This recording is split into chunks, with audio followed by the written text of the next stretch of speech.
Elle sort son premier album chez Warner, son clip Va là-bas a été visionné par plus de 13 millions de vues sur YouTube, c'est quand même juste énorme. Ami, et ce soir, l'invité d'Or Bonsoir Paris. Et avant de la retrouver... Travail, ta chute de rein. Je suis la plus dingue de nous deux. De 3, pareil, t'es plus fraîche que moi. Mais ton mari, rassure-moi, tu te protèges, rassure-moi.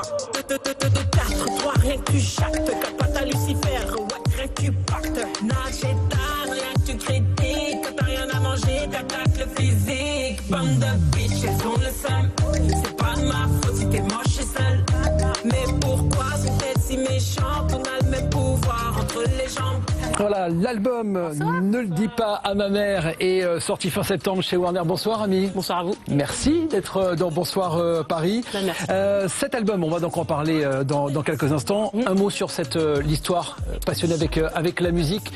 Cette histoire, elle date depuis plus de 10 ans maintenant. Comment est-ce qu'on pourrait résumer votre page Wikipédia? L'acharnement, beaucoup de travail, beaucoup de concessions, beaucoup de remises en question et puis la concrétisation en fait. Voilà, la concrétisation de ce long travail avec de très beaux noms, de beaux featuring sur cet album qui est le premier album solo de Ami, même si vous avez déjà fait, on l'a dit, de la musique avec beaucoup d'artistes. Là, pour les citer, il y a Jules, il y a Nino, il y a Black M, il y a Gradure. Comment est-ce que toutes ces collaborations ont été possibles? Vous les connaissez depuis longtemps, ces gens? Oui, on se connaît depuis très longtemps. Pour certains, on a commencé ensemble, notamment Black M. Et puis c'était naturel tout simplement quand j'ai fait mon album, je me suis dit bon je vais les inviter et puis ils ont répondu présent parce qu'il y a ce respect et parce qu'on a commencé ensemble et parce que voilà, on sait que la musique c'est pas évident et que les featuring parfois peuvent servir et puis j'aime ce qu'ils font, ils aiment ce que je fais et puis voilà, c'était naturel. Alors, moi, on aimerait bien savoir un peu plus sur votre histoire. Ne le dis pas à ma mère, c'est le titre de l'album. C'est aussi le titre d'une série qui est diffusée sur YouTube avec 6 épisodes. C'est ça. Les deux projets étaient totalement dissociés ou est-ce que la série était là pour servir l'album? Eh ben, la série était là pour servir l'album. J'ai essayé de faire une corrélation. Justement, je voulais arriver différemment. Des albums, il y en a qui sortent tous les jours et je voulais aussi mettre en pratique aussi les images illustrées en vidéo et de manière cinématographique, ce que je voulais dire. Donc c'était un travail qui était vraiment préparé parce que la série, le premier épisode était diffusé il y a pratiquement 2 ans maintenant. C'est ça. Donc bien avant la sortie de l'album au mois de septembre dernier. C'est ça. D'accord. Alors justement, il y a tout un travail autour de cet album. Ne le dites pas à ma mère, c'est le titre de l'album. C'est aussi, on imagine des sujets qui sont peut-être tabous dans la sphère familiale. De quoi il s'agit exactement? Si vous avez regardé la série, en fait, il y a plein de sujets de société. Il y a grandir en banlieue avec tout ce qu'il y a le plus beau, mais aussi les problèmes qu'on peut y rencontrer. La violence faite aux femmes, c'est un sujet qui me tient à cœur, qui est encore d'actualité, malheureusement. Là, on voit l'extrait du premier épisode, qui est assez violent d'ailleurs. Exactement. Le premier épisode. Les violences faites aux femmes, c'est violent. Je voulais vraiment pas embellir les choses. J'ai pas montré les images. À un moment, c'est flou, mais c'était important pour moi d'en parler parce qu'il y en a beaucoup autour de moi. Et quand on fait du rap, en tout cas quand on écrit, c'est important aussi de donner des messages. Et en tant que femme, je me suis dit c'est important aussi de représenter ces femmes-là, qui sont beaucoup.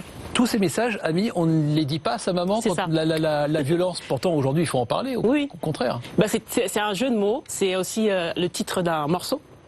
Où je compare la musique un petit peu à une substance illicite en fait, et du coup je suis vraiment tellement passionnée que je suis un peu une toxicomane de la musique, et dans ce fameux titre c'est pour ça que je dis ne le dites pas à ma mère, mais ça englobe tout, les femmes battues, la rue, le petit frère qui diverge, voilà.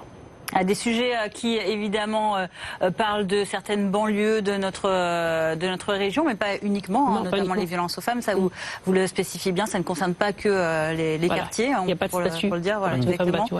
Ce sont des sujets qui vous tiennent à cœur et des sujets que vous expliquez de manière pédagogique, puisque on le rappelle. Quand même, on a passé un petit sujet à votre sujet en début de soirée. Vous êtes aussi professeur des écoles. Vous enseignez à des tout petits cette année, des CP. C'est ça. Donc vous avez ça aussi dans votre parcours. Vous enseignez à des jeunes enfants. Et est-ce que c'est thématique, alors à leur niveau, à leur échelle, vous arrivez à leur expliquer également? Alors en CP, non. Parce qu'ils sont tout petits, c'est des grandes sections, ils arrivent en CP, surtout là en début d'année. Pour eux, non, mais j'ai toujours eu des CM2 en fait. C'est la première fois que j'ai des CP. Donc les CM2, eux, ils sont plutôt avertis. On peut débattre. Ils ont les réseaux sociaux, donc ils savent tout. Ils connaissent déjà ce genre de sujet? Bien sûr. Bien sûr, il y en a qui sont confrontés à ça malheureusement, et du coup on prévient. En éducation morale et civique par exemple, on fait l'égalité entre l'homme et les femmes, tout ça.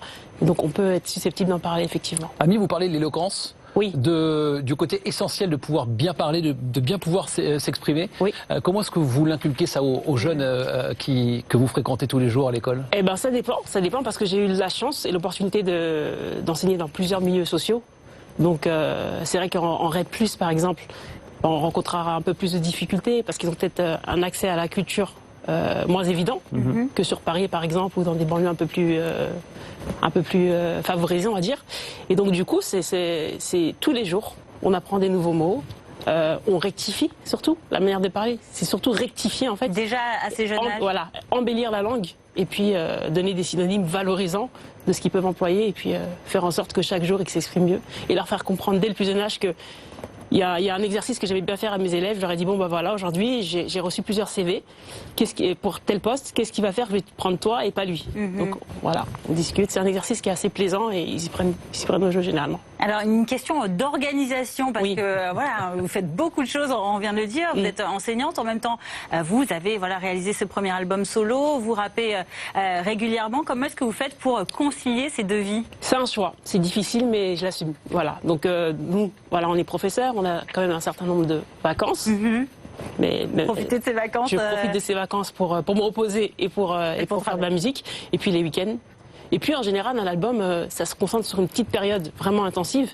C'est l'écriture qui met du temps et puis l'enregistrement studio est plus rapide. Il n'y a pas de concerts après qui viennent et qui suivent la sortie de l'album? Si, tout se passera sur mes réseaux sociaux, Ami officiel, tous mes réseaux et je sais que j'ai une date déjà vendredi.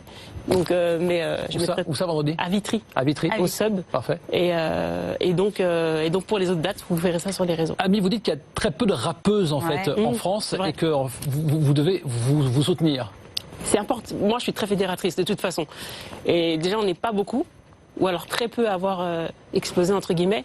Je trouve que c'est important de soutenir le rap féminin. En tout cas, moi, je soutiens toutes les rappeuses, quel que soit le style. Le fait d'être une femme et de vouloir évoluer dans un milieu d'hommes, assez difficile, ça je respecte. Et justement, mais dans cet album-là, on n'en trouve pas de collaboration avec des filles? Si. Enfin, moi en tout cas. Justement, le Valaba et celui avec Mallory. Donc c'est vrai qu'en rap, il y a moins de filles. Et après, j'en ai pris 3 quand même pour d'autres morceaux un peu plus féminins. C'est vrai. Bon, l'album est donc disponible, on vous le rappelle, ne le dis pas à ma mère. La web-série est disponible également sur YouTube. Et c'est vrai qu'on le disait tout à l'heure avec Fanny, les vues s'envolent. Hein. Pour ce clip-là, je suis assez surprise. Plus de 13 millions de vues. Tant mieux, merci au public, merci à vous. Merci aux familles peut-être aussi de vos élèves qui doivent vous suivre probablement. Oui. En tout cas, voilà, on le rappelle, vous êtes enseignante à Attier, c'est ça Non, cette année, Choisy-le-Roi. Ah, vous avez choisi le Roi, vous avez changé d'établissement.